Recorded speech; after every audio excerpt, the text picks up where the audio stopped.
I decided I'd better check these Gibs screws. At least this one worked loose during the trepanning process.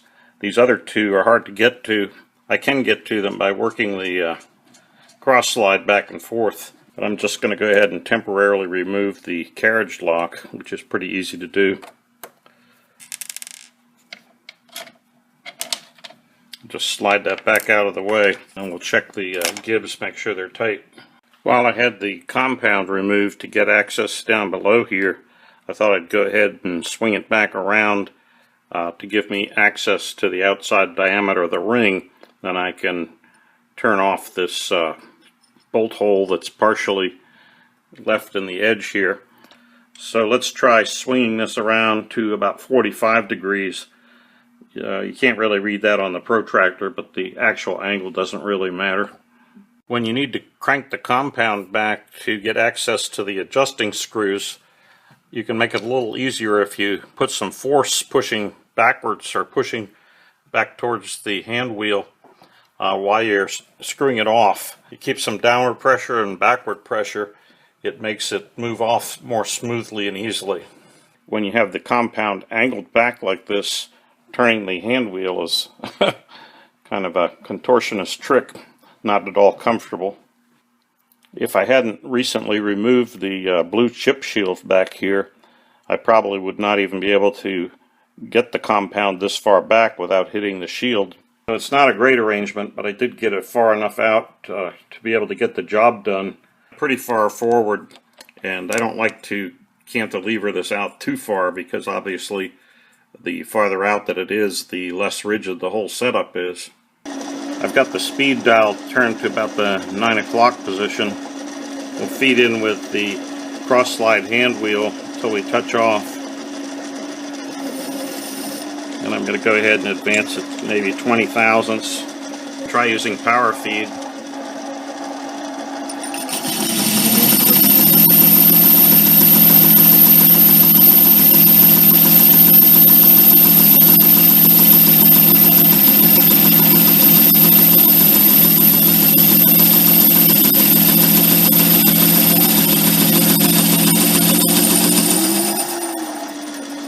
Those chips coming off are pretty hot. A few of them landed on my hand.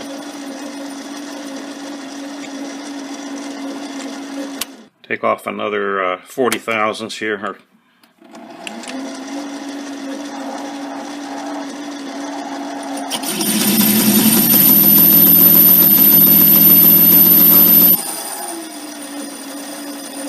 That's a pretty heavy load for this lathe, but it's doing it. Just about got it removed, so we'll take a lighter cut this time.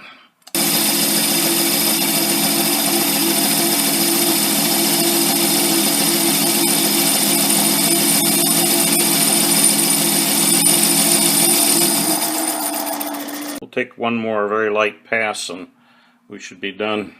Could use a slightly higher spindle speed this time.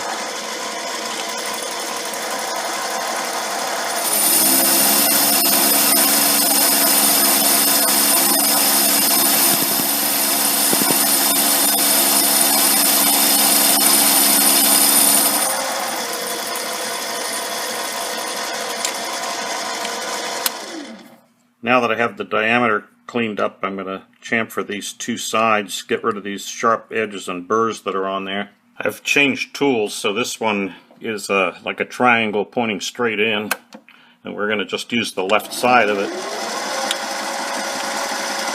Take a real light cut here. And then we'll back it out so we can get to the other side. I can't get the tool holder back far enough to get to the other side. So what I'm going to do is I'll lift the tool out for a minute, then move the carriage, and then I'll drop it back into the gap here. Kind of a pita, you know.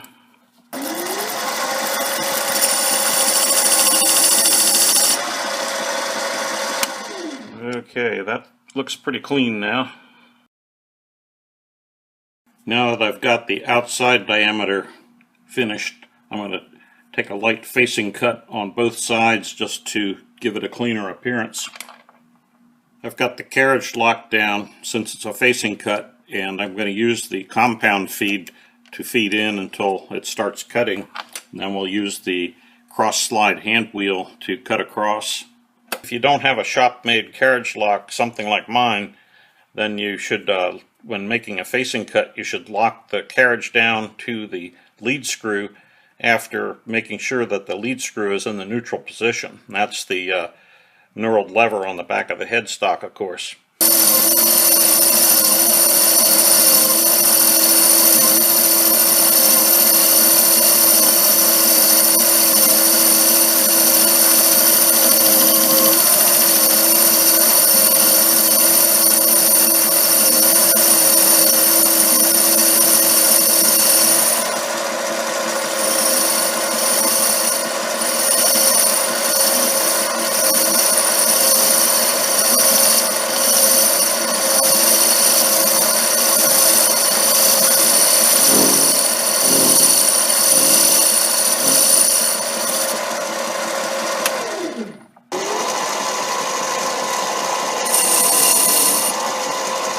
Well, let's flip it around now.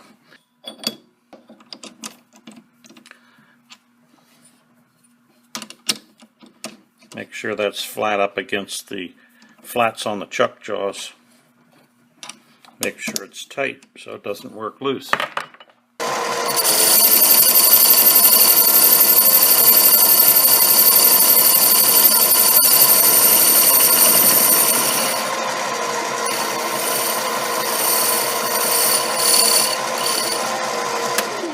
Yeah, I've got the second face cleaned up, and off camera I went ahead and chamfered this inner bore here.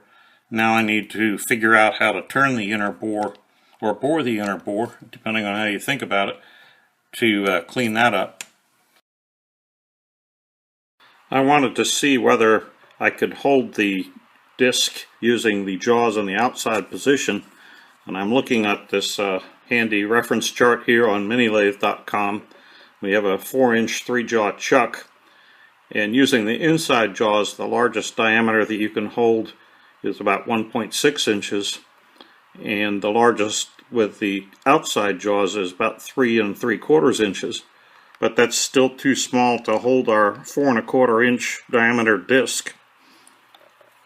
Now if we go down here to the 4-inch 4-jaw chuck, we can get all the way out to 5 inches, so that should be big enough. Let's try that. I've got the disc set up in the 4-jaw chuck, clamping it on the outside of the disc so that we can now bore the inside and get a clean finish on that. I made some copper protectors for the jaws to keep the jaws from biting into the ring itself and leaving marks on it. These were just cut from 1/2-inch copper pipe, and then I slid it actually on the bandsaw, but you could use a little hacksaw just as well, and put it in place, and then clamped it down to form it to shape around the jaws. Now the advantage of that is, if you've ever tried to just place individual pieces of copper underneath each jaw, when you're dealing with the 4-jaw, you don't want to clamp down until you've got the copper in place. But trying to get all 4 pieces in place while juggling the others without scratching the surface gets to be a little bit of a gymnastic exercise, not to mention frustrating. The way these are formed, they'll stay in place when I remove the disc.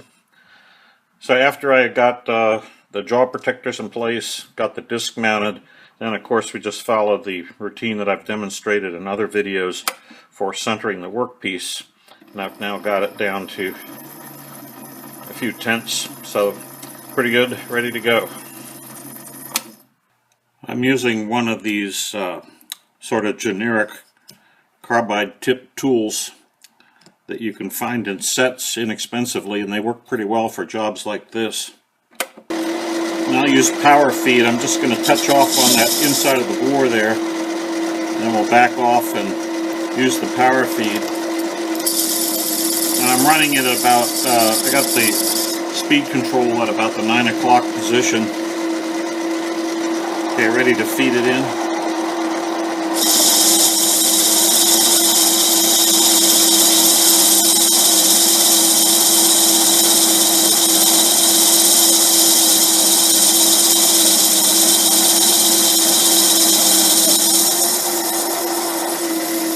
feed in a little bit to withdraw the tool. And we'll take one more light pass.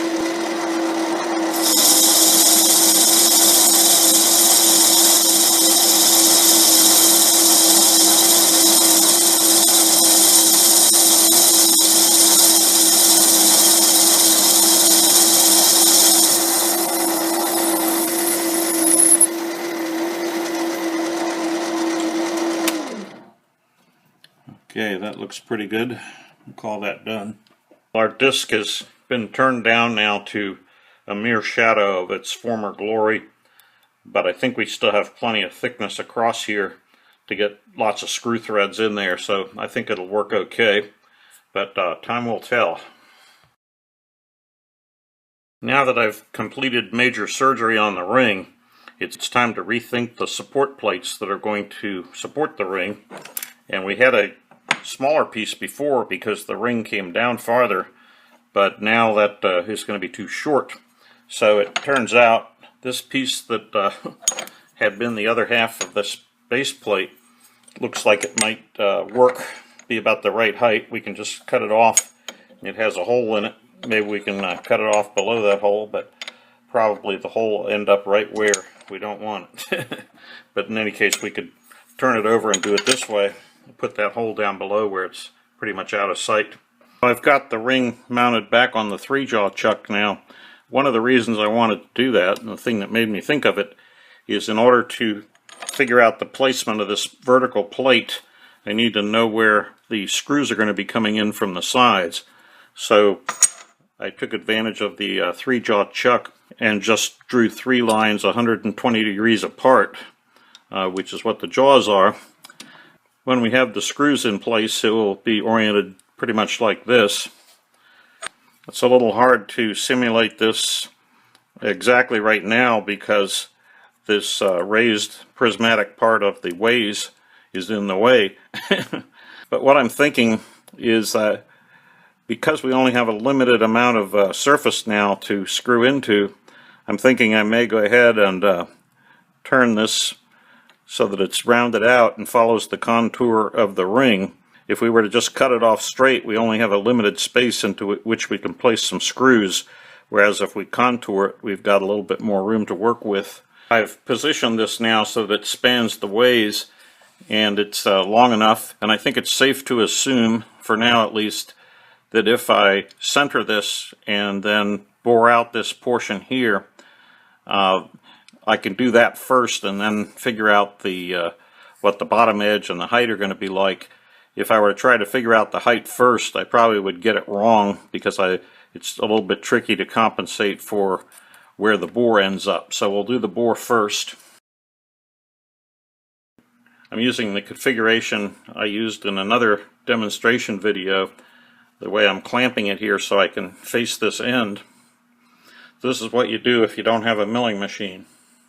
I chose the cleaner of the 2 edges, and it's pushed back against the face of the chuck, and I snugged the jaws up just a little bit and then tapped it lightly with this soft face hammer from Harbor Freight just to make sure it's seated in there. Now I want to clamp it down more tightly, make sure it's secure. And once again, I didn't pay close attention to centering it, other than to look at the amount that each jaw is projecting. Alright, I've got the plate snugged up in there. It's tight. Should be ready to go.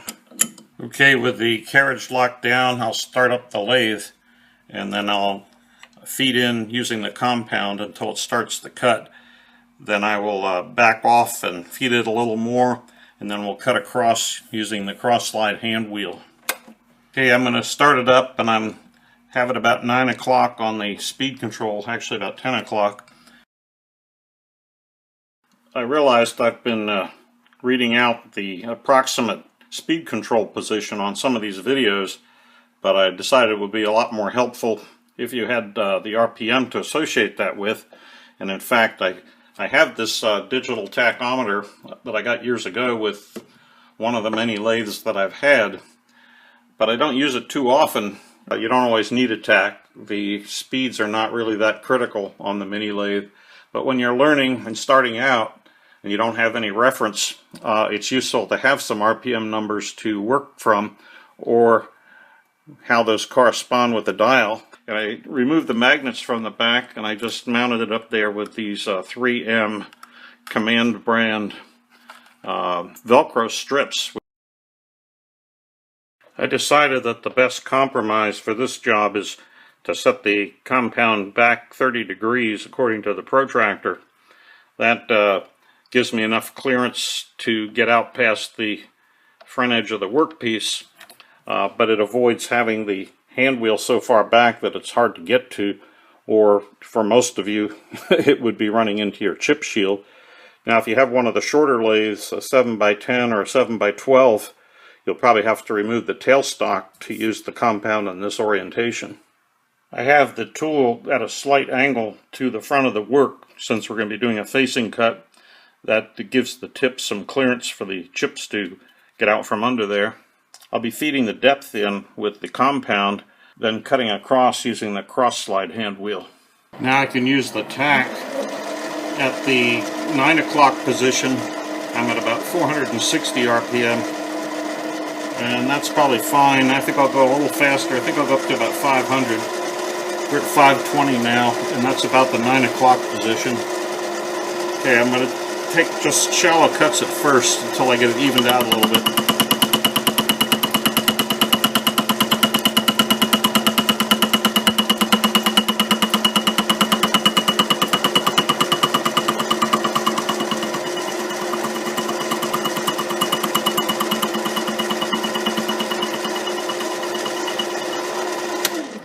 If you hear anything that sounds abnormal, turn the lathe off, because very often an unusual sound, or a sound that you can't identify, will be your first warning if something's wrong. For example, if the plate was working loose or shifted somehow, or you forgot to tighten one of the chuck jaws. Maybe you forgot to lock the tool down in the tool holder, and I've done that before. So take it easy when you're starting out, and then when you're confident that you have a solid setup, you can go a little faster, take a little bit deeper cuts.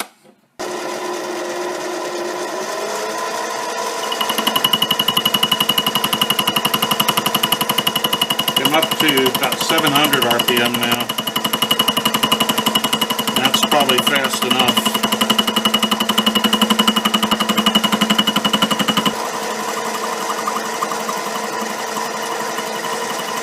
.700 RPM may not seem like much, but with a relatively long workpiece like this, the outer edge is actually moving past the cutting tool a lot more quickly than it is up here near the center.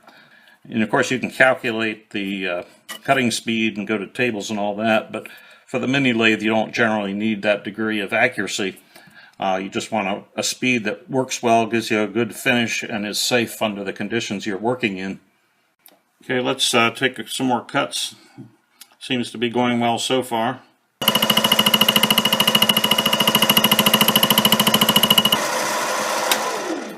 There's some hot chips flying off of here and hitting me in the face, and they're quite hot. So I'm going to put my secondary chip shield in place. I wanted to give you a look at this secondary chip shield, and it's mounted on a magnetic base with a long indicator arm. And these long indicator arms came from Grizzly. I've been pretty happy with them, but they're good for situations like this where you need a wide range of movement. And I use this same chip shield on several different machines. I use it on my big lathe, I use it on this one, and sometimes on the 2 mills.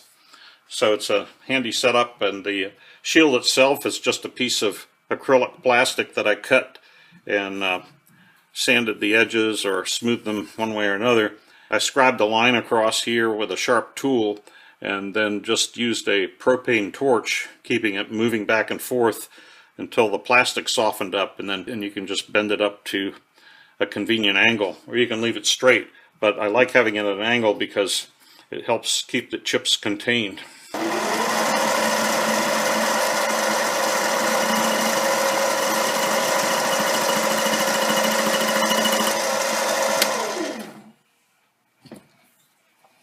This side here is pretty well cleaned up, but this opposite side we haven't even started cutting into yet, and that's because the bandsaw cut was angled relative to the back of the work. My plan is to scallop out this area here, but I wanted to finish this face so we can flip it over now and finish the back face. Then we'll come back in and cut out this portion.